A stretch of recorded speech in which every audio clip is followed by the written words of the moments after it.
Brother Ogugu biko. Olugo na ibia pale speaker no no biko no nwanne m. Bie na anyị speaker anyị biko. Anyị na wiki anyị na create today. Anyị nwere awareness today na ebido tomorrow. Ekesigo flyers. General overseers anọgo. Billboard ka nkụ. Biko. Our guest speakers elutego. Ya mere nji wee bịa. Maka from banners, flyers ebe niile. Onye ọbụla afụrụ ya ya mere nji wee bịa. Unu nwere ike na-eme ifu na-eme na ministry unu mana onye disturb na nke m. Ị ghọtara?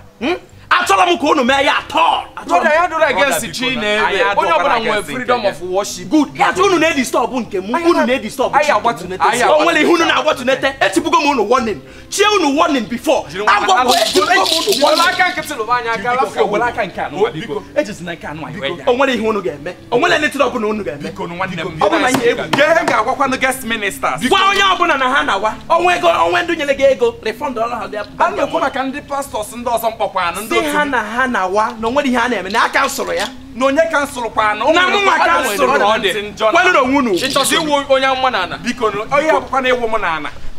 Ọkwa na ịgba ajụbụ ya. Wabasi unu na-enye m nsogbu. Biko nwanne m. Wabasi unu na-enye m nsogbu.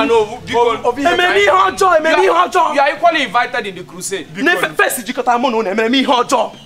Kwa ụbọchị unu na program ememe ife ọjọọ. Nsogbu adịrọ. Ngem. Ka nna wagodi.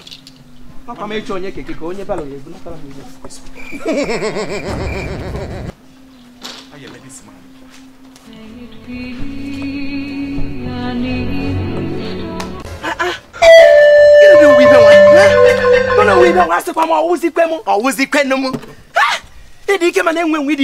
Ebe niile a na-anụ abago ụzụ ga na-ede n'enu nkịta anya agụ n'eze imegburu onwe gị na program flyers gụju ebe niile banners gụju ebe niile ana m agharị ya gụ gụrụ ka enwe ị na-adị ike mana enwe ife nwa bịa vuru ma eme ahụgụ ndala ọgwụgwọ adabara n'ego ọrụ egbu perikom anaghị nwere gwa n'afa n'izu na echefukwana m ịnara ya mic echefuru m microphone mana nke ka dị mma maka ọ bụrụ na ọgwụgwọ agbara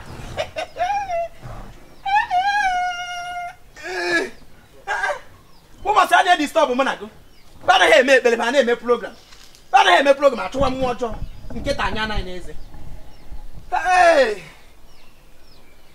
gịnị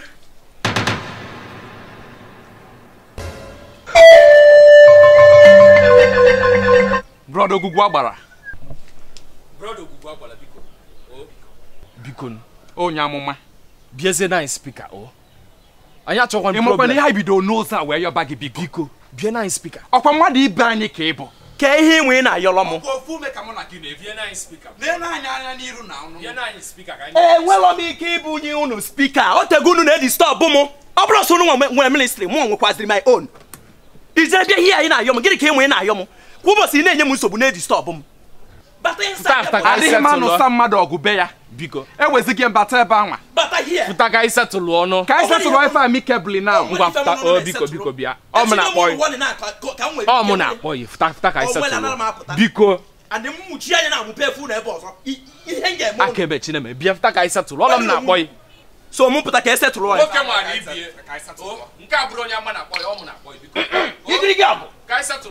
ọkwa na ezigbo mmadụ ka onye dịkwa respectful. I can't believe na ya ka na mmadụ biko ka mmadụ ihe mere unu ji bịa ka mara m ihe mere unu ji bịa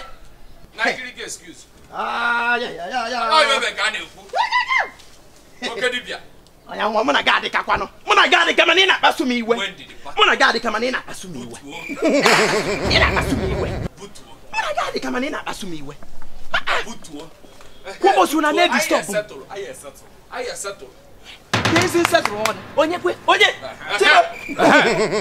muzie n'ọkwụnụ ị na-ana enu anyị gbalịghị ọnya n'azụ ịma na ndị nwa gị ka nkụ benjije sie n'ike from John the Baptist, the kingdom of God suffered violence. Oh, now we are bala. And only the violent were taken by force. Onye amụma biko no.